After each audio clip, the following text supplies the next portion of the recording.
This morning I found the answer to something which I've been wondering about in amateur Olympic boxing for a while. Why do the females have to wear headgear, but the males don't? There's so much stuff about the Olympics, which is always ongoing and changing in terms of boxing. We're gonna get to answering this, and I just remember years ago where the boxing system was done on points. So it's like you land a shot, the guy's head snaps a little bit, you get a point. You land a good body shot, it was almost impossible to score a point. But it ended up becoming almost more of a point fighting contest, in my opinion. Watching was very frustrating. They got away from that, which I think is great. Now it's more like an actual fight, the way that it's supposed to be. You know, there's some damage taken into account.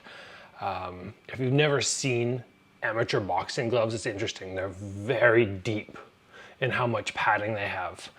I was very surprised. Very hard, I think, to get like hard, clean knockouts. So here's the article, the real reason why women wear headgear and the men don't in Olympic boxing. I'm just gonna read through some of this, give you the finer details. It says you might have noticed that the men and females, some have headgear, some don't. It's an odd situation. Prior to 2016, in Rio de Janeiro, both men and women were required to wear headgear per the guidelines.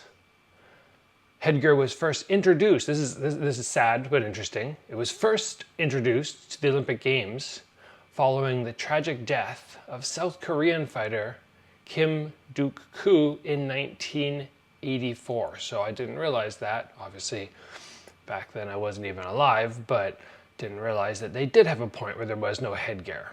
Said he lost via TKO, collapsed into a coma just minutes after the fight was called. Essentially passed away from punches, and it sparked a major reform in boxing.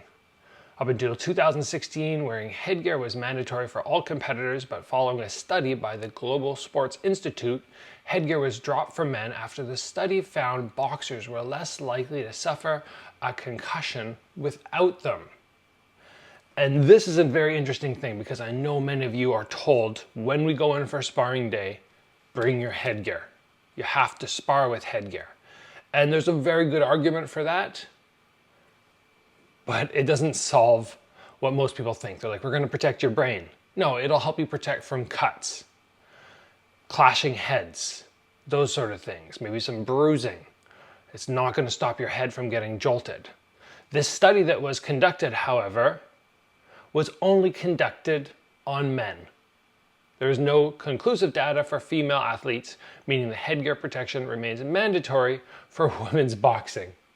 I think, if it's the case for men, how would it not be the case for women? I don't see at all what would happen. In any regard to this being different, it says back in 2022, two-time Olympic gold medalist and world champion Clarissa Shields hit out at the decision to keep headgear for women, but not men in amateur boxing. She wrote on Twitter, trying to understand why amateur boxing allow men to box without headgear, but not women. This is 2022.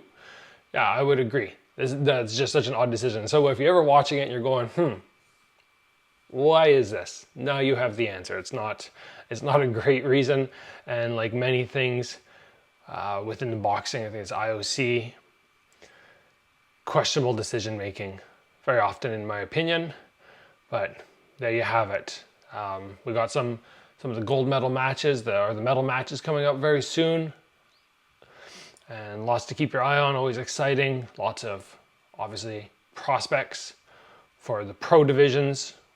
Probably in 10 years, people who are winning now are going to be the superstars of boxing. So it's always fun to tune in and see it. There's questions about whether boxing will still be around at the Olympics following Paris 2024. We'll have to see. Always seems like there's drama in the boxing world.